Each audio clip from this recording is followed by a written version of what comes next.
السلام علیکم ناظرین، قومی اسمبلی میں عمران خان کی حکمت عملی کامیاب کیوں نہیں ہو سکتی؟ اور گزشتہ روز قومی اسمبلی میں عمران خان نے جو کچھ کیا وہ اپنی جگہ، لیکن ایک علامت کے طور پر بھی عمران خان سامنے آیا، اور وہ علامت کیا ہے اور مشابہت کیا ہے۔ اور دوسرا، مولانا فضل الرحمان صاحب ایوان میں آئے، لیکن انہوں نے یہ اعلان بھی کیا کہ ہم الیکشن میں ووٹ نہیں ڈالیں گے، صدر اور وزیر اعظم کے الیکشن میں، اور اس کے ساتھ ہی یہ کہ اپوزیشن میں بیٹھیں گے۔ تو سوال یہ ہے کہ ان کو منانے میں آخر کیوں ناکامی ہوئی، جبکہ گزشتہ رات ان سے تفصیلی ملاقات ہوئی اپوزیشن حکومتی لیڈروں کی۔ تینوں امور پر ہم بات کریں گے، لیکن اس سے پہلے امریکہ کے 30 ارکان کانگریس نے عمران خان کے حق میں ایک اپیل کی ہے اور امریکی حکومت سے مطالبہ کیا ہے کہ انتخابات میں دھاندلیوں کی شکایات کے لیے، تحقیقات کے لیے کارروائی کی جائے اور پاکستان کی امداد روکی جائے۔ اس میں اہم بات یہ ہے کہ ان 30 ارکان میں 20 سے زیادہ یہودی ہیں، اور اس سے پہلے جو سینیٹر عمران خان کی حمایت میں سامنے آئے تھے، پھر بعد میں وہ ٹھنڈے بھی ہو گئے، ان کی بھاری اکثریت یہودیوں کی تھی۔ آخر سوال یہ پیدا ہوتا ہے کہ یہودی ہی کیوں عمران خان کی حمایت میں سامنے آتے ہیں؟ اس سے پہلے پاکستان میں جتنے بھی الیکشن ہوئے، دھاندلی ہوئی، دھاندلی کے الزامات لگے۔ 2018 کے انتخابات میں ریکارڈ دھاندلی ہوئی۔ امریکہ میں کوئی یہودی سینیٹر یا یہودی رکن کانگریس نواز شریف کی فیور میں سامنے نہیں آیا، اور نہ ہی کوئی مطالبہ کیا گیا کہ پاکستان کی امداد روکی جائے۔ تو بہرحال پی ٹی آئی اس بات پر بہت خوش ہے کہ 30 ارکان کانگریس نے ان کے حق میں مطالبہ کیا، اور جس امریکہ سے یہ حقیقی آزادی لینے کا نعرہ لگاتا تھا عمران خان، اسی امریکہ سے وہ اپنے لیے حقیقی آزادی مانگ رہا ہے۔ اور پی ٹی آئی خوش ہے، لیکن پی ٹی آئی کو یہ اندازہ نہیں کہ ان چیزوں سے اس کو فائدہ تو کچھ حاصل ہونے والا نہیں ہے۔ امریکہ عملاً پاکستان کے انتخابی نتائج کو قبول کر چکا ہے، بلکہ کل تو جاپان نے بھی پاکستانی حکومت کو، نگران حکومت کو مبارکباد دی کہ اس نے کامیاب الیکشن کرائے، اور اس طرح اس نے بھی پاکستان کے انتخابی نتائج کو تسلیم کر لیا۔ یورپی برادری، یورپی ملک، مڈل ایسٹ کے ممالک پہلے ہی پاکستان کے اس الیکشن کے حوالے سے ان کے مثبت رد عمل سامنے آئے ہیں، چاہے وہ سفارتی ذرائع سے آئے ہیں، چاہے وہ سر عام آئے ہیں۔ تو اس سے عمران خان کو کوئی فائدہ نہیں ہوا، بلکہ اس کا نقصان ہوگا، یہ جو کانگریس کے ذریعے مہم چلوا رہا ہے، کیونکہ لوگوں تک آہستہ آہستہ یہ بات پہنچ رہی ہے کہ آخر کیوں صرف ہر جگہ یہودی ہی عمران خان کے حق میں کیوں سامنے آتے ہیں۔ آپ کو یاد ہوگا کہ لندن میں بھی یہودیوں نے مظاہرہ کیا تھا، اور یہودیوں نے کمپین چلائی تھی، اور جمائمہ گولڈ سمتھ کے خاندان نے اس کی قیادت کی تھی، اس کے بھائی نے قیادت کی تھی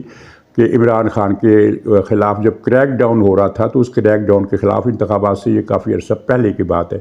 اچھا، دوسری طرف آئی ایم ایف کو جو خط لکھا گیا ہے، اس پر بہت زیادہ تبصرے ہو رہے ہیں، اور جس سے بھی بات کرو وہ یہی کہتا ہے کہ پاکستان کے ساتھ یہ کھلی غداری ہے، اور اس کے علاوہ عوامی سطح پر اس کا کچھ تمسخر بھی اڑایا جا رہا ہے کہ یہ یعنی جس آئی ایم ایف کے پاس یہ کہتا تھا کہ میں اس کے پاس جانے سے بہتر خودکشی کرنا بہتر سمجھوں گا، اسی آئی ایم ایف کے پاس یا پاکستان کا دانہ پانی بند کرانے کی بات کر رہا ہے۔ مجھے رؤف حسن، جس نے خط لکھا عمران خان کی طرف سے، وہ امریکی شہری ہے، اور امریکی شہری جب بنتا ہے تو اس کو ایک حلف دینا پڑتا ہے، جس میں لکھا ہوتا ہے، یہ عبارت لکھی ہوتی ہے کہ جس ملک سے میرا تعلق تھا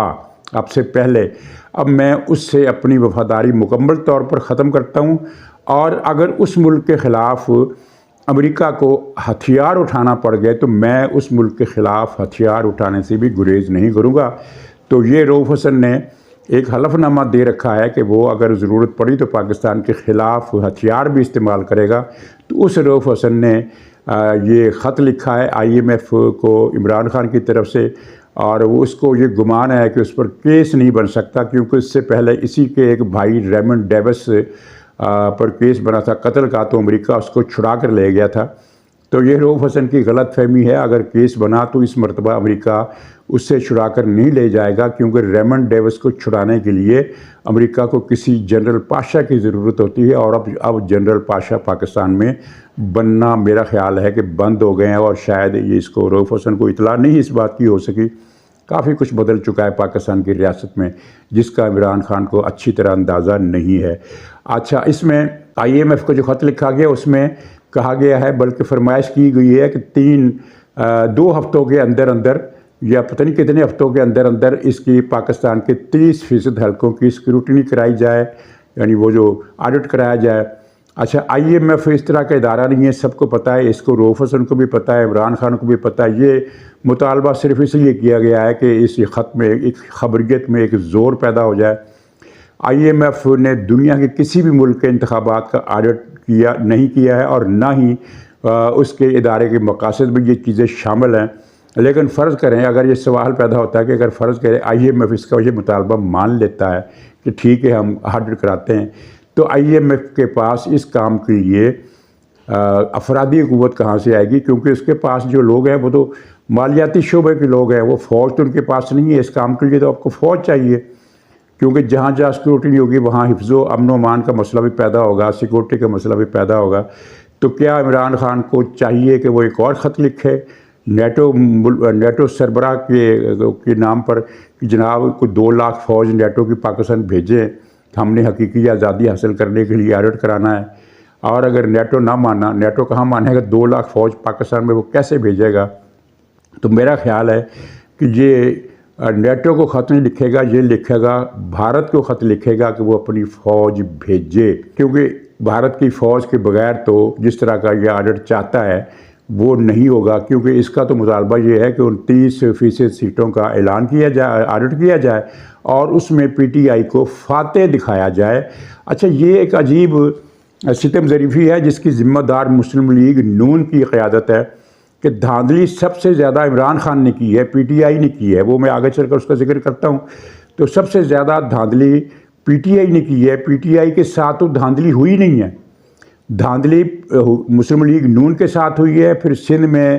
جماعت اسلامی اور GDA کے ساتھ ہوئی ہے، JUI کے ساتھ ہوئی ہے، اور بلوچستان میں قوم پرست پارٹیوں کے ساتھ ہوئی ہے۔ PTI کے ساتھ تو کہیں بھی دھاندلی نہیں ہوئی، لیکن اس نے ایک امیج بنا لیا کہ جناب ہمارے خلاف دھاندلی ہوئی اور ہمارے 80 سیٹیں چھین لی گئی، اور مسلم لیگ نون اس اوفینسو کا جو عمران خان نے کیا ہے مسلم لیگ نون پر اور عوامی رائے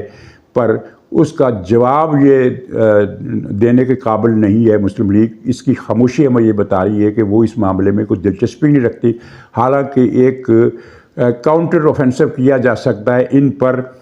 کہ جناب دھاندلی تو آپ نے کی ہے۔ پختونخوا میں دھاندلی ہوئی، پنجاب میں محکمہ تعلیم کے عملے کی ملی بھگت سے پنجاب میں مسلم لیگ نون کی 15 سیٹیں چھین لی گئیں، جن میں سے 1 سیٹ تو خیر واپس آ گئی ہے، اب 13-14 کا جھگڑا ہے، لیکن آپ کو مسلم لیگ کی طرف سے کوئی آواز اٹھتی ہوئی نظر نہیں آتی، اور اس کی وجہ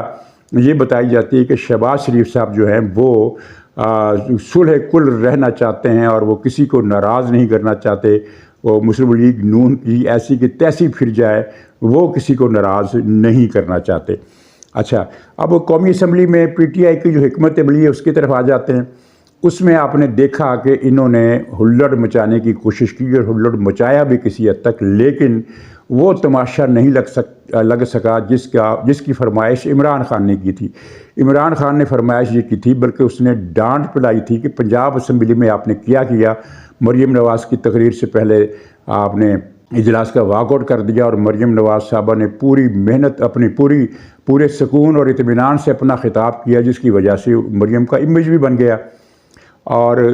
یہ قومی اسمبلی میں نہیں ہونا چاہیے۔ میں نے جب وزیر اعظم کے طور پر تقریر کی تھی پہلی قومی اسمبلی میں، تو اپوزیشن نے اتنا ہنگامہ مچایا تھا، مجھے تقریر نہیں کرنے دی تھی، تو آپ نے ویسا ہی ایکٹ جو ہے وہ ری پلے کرنا ہے۔ یہ عمران خان کا آرڈر تھا، اور یہ کوئی آرڈر کوئی اندرونی ذرائع کی خبر میں نہیں دے رہا ہوں، یہ عمران خان کی اپنی وکیلوں ترجمانوں کی جو گفتگو ہوتی رہی ہے مختلف صحافیوں سے، خاص طور پر اپنے سوشل میڈیا کے بلاگر سے، ان کے ذریعے یہ بات سامنے آئی کہ عمران خان نے یہ حکم دیا ہے۔ تو ہلڑ بازی تو ہوئی، لیکن ہلڑ بازی کو اتنی خاص نہیں تھی، بلکہ مسلم لیگ نون والے انجوائے کرتے رہے، اور لطیفہ یہ ہوا ایک نئی چیز مسلم لیگ، ایک نیا ہتھیار مسلم لیگ کے ہاتھ لگا ہے، اور وہ ہے گھڑی دکھاؤ۔ وہ گھڑی دکھاؤ، اور یہ چابی کے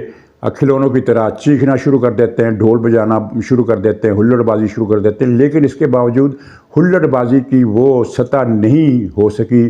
اور ہونی بھی نہیں ہے، اور اس کی وجہ سمپل ہے۔ سمپل وجہ یہ ہے کہ عمران خان کے جو قومی اسمبلی تھی جس میں عمران خان وزیر اعظم تھا، اس میں اپوزیشن کی تعداد بہت زیادہ تھی، یعنی جتنے حکومتی ارکان تھے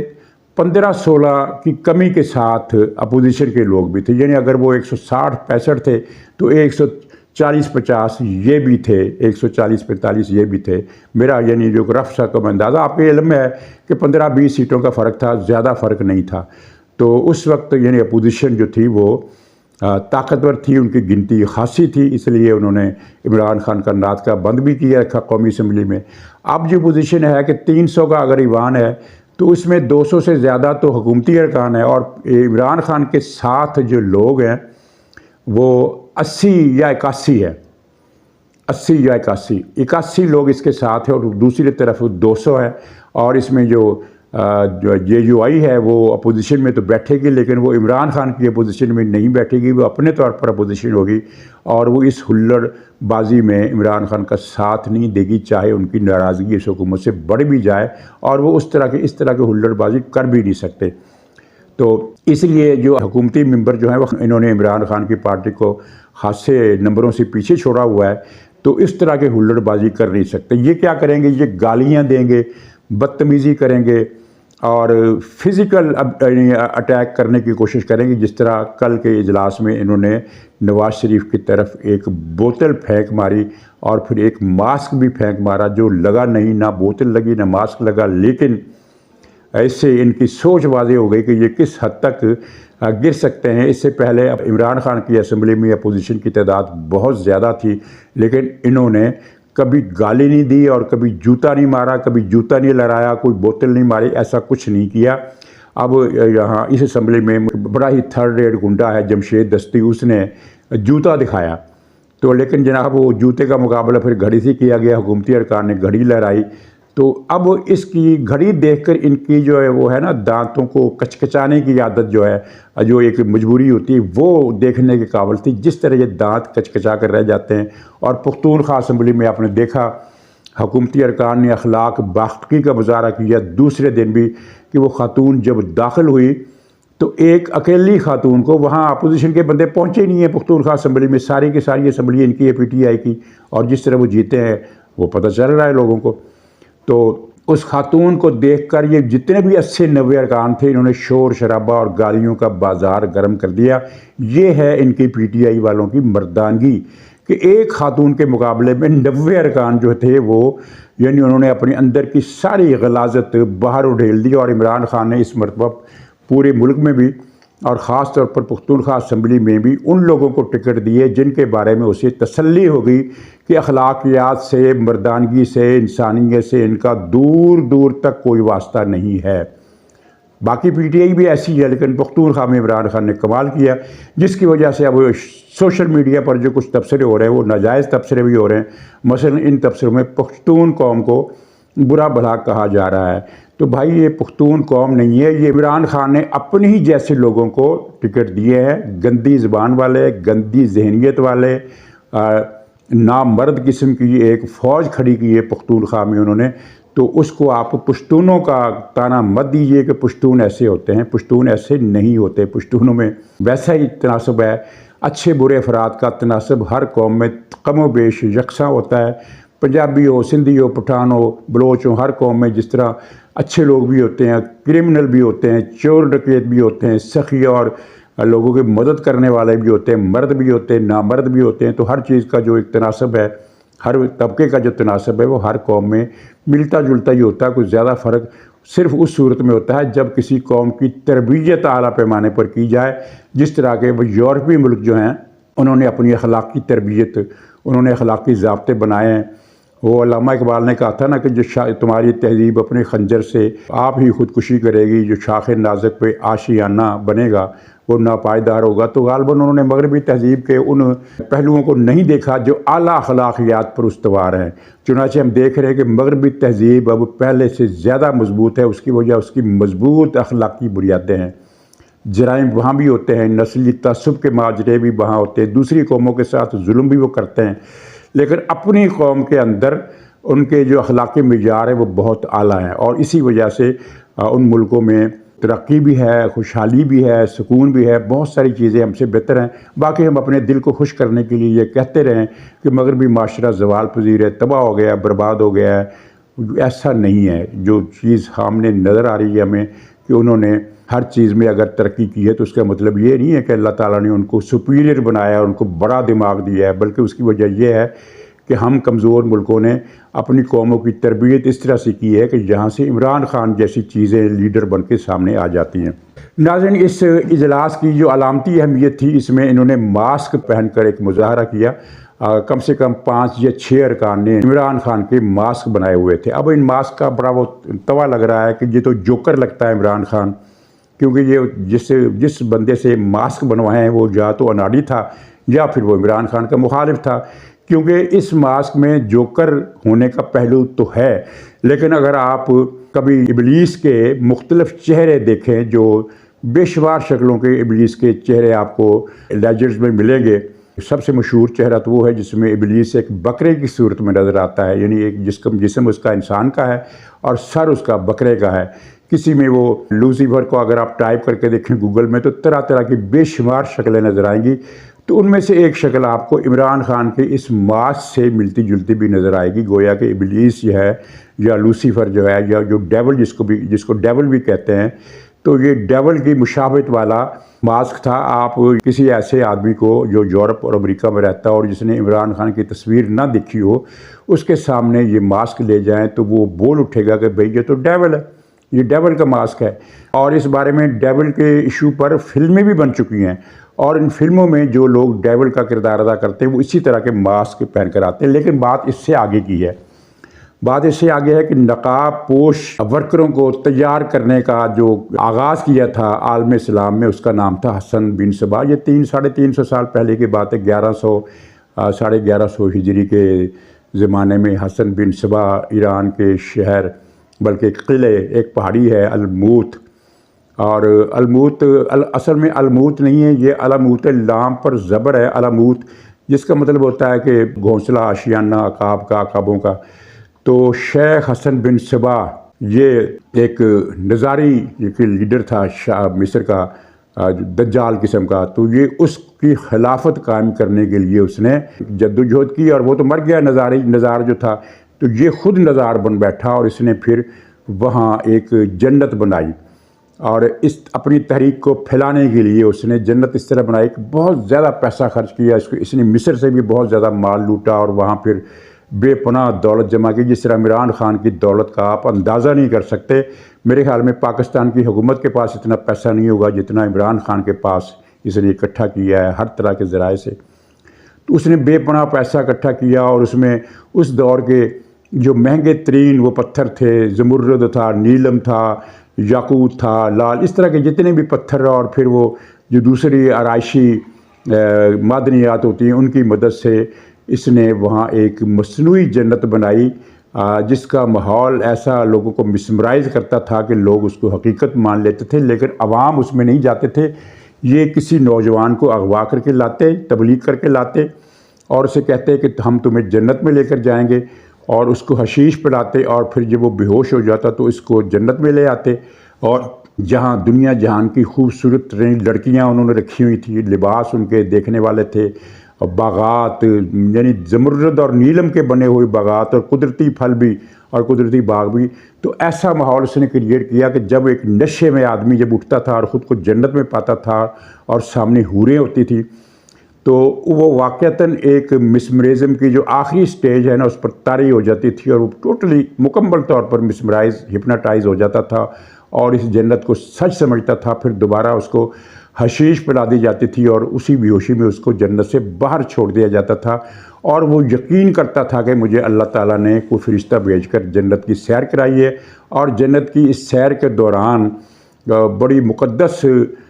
شکلیں بھی اس سے ملتی اور اس سے وعدے وعید کرتی، اور بعد میں پھر وہ قاصد اس تحریک کا اس آدمی کو کہتا کہ تم نے جنت دیکھی،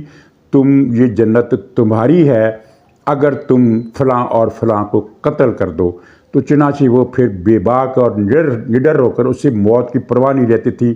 وہ اپنا مشن مکمل کر دیتا تھا۔ موت کی اسے اس لیے پرواہ نہیں ہوتی تھی کہ وہ تو جانتا تھا، اسے تو عین الیقین تھا، حق الیقین سے بھی آگے جو درجہ ہوتا ہے اس کو عین الیقین کہتے ہیں۔ تو عین الیقین تھا کہ میں مرنے کے بعد سیدھا جنت میں جاؤں گا اور جنت کو میں دیکھ کے آیا ہوں، وہ کیسی چیز ہے۔ تو اس طرح اس نے یہ ایک جال پھیلایا اور مذہب کا استعمال کیا۔ سیم وہی کیفیت عمران خان کی ہے کہ عمران خان ایک جنت، مصنوعی جنت بنانے کا وعدہ کر کے اس نے پتنی کتنے نوجوانوں کو گمراہ کیا ہے اور لوگوں کو مارنے پر آمادہ کر دیا ہے۔ گالیاں دیتے ہیں یہ لوگوں کو، دوسروں کو مارتے ہیں، تشدد کرتے ہیں، خرافات بکتے ہیں، اور ان کو اس بات کا بھی اندیشہ نہیں کہ وہ پاکستان کو بھی تباہ کرنے کی، ختم کرنے کی باتیں کرتے ہیں۔ وہ شاندانہ گلزار جس نے کہا تھا کہ عمران نہیں تو پاکستان نہیں، وہ بھی بدقسمتی دیکھیے کہ کل قومی اسمبلی کے اجلاس میں بیٹھی ہوئی تھی۔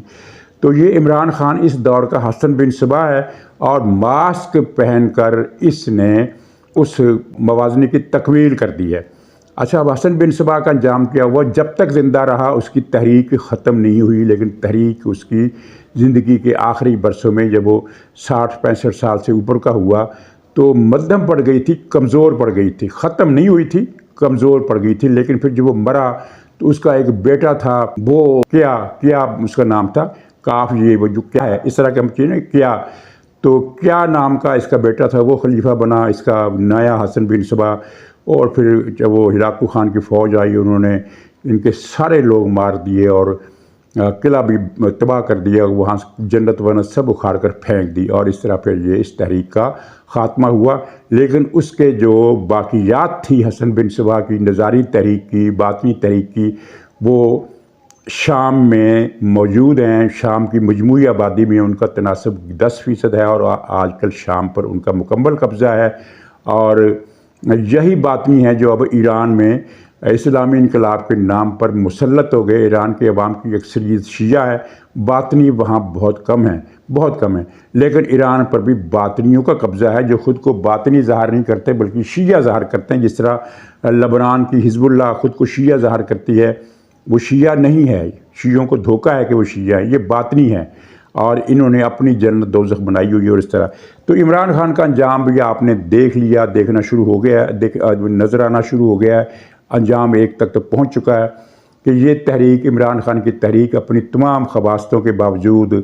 گندے ارادے، گندے عزائم، پرتشدد رجحانات، غلاظت کے باوجود اسے کامیابی نہیں مل رہی۔ عمران خان جو بھی کارڈ کھیلتا ہے وہ ناکام ہو جاتا ہے۔ تو ناظرین، مولانا فضل الرحمان سے ملے، لیکن وہ ان کی بات انہوں نے ماننے سے انکار کر دیا۔ وجہ یہ ہے کہ انہوں نے جو وفد گیا اسمبلی نون کا اور دوسرے لوگوں کا، انہوں نے مولانا سے کہا کہ بھی مٹی پاؤ، جو رزلٹ آ گیا وہ اگلے الیکشن میں دیکھیں گے، اگلے الیکشن میں آپ جیت جائیں گے،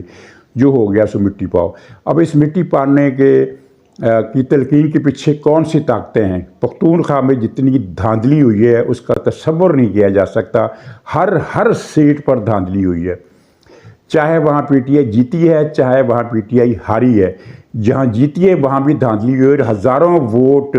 لیڈ بڑھانے کے لیے ڈالے گئے ہیں تاکہ ایک سکہ جمایا جا سکے کہ جہاں تو عمران خان کی مقبولیت 100% ہے۔ محکمہ تعلیم کا عملہ پوری بے ایمانی اور بدنیتی کے ساتھ عمران خان کی مدد کر رہا تھا۔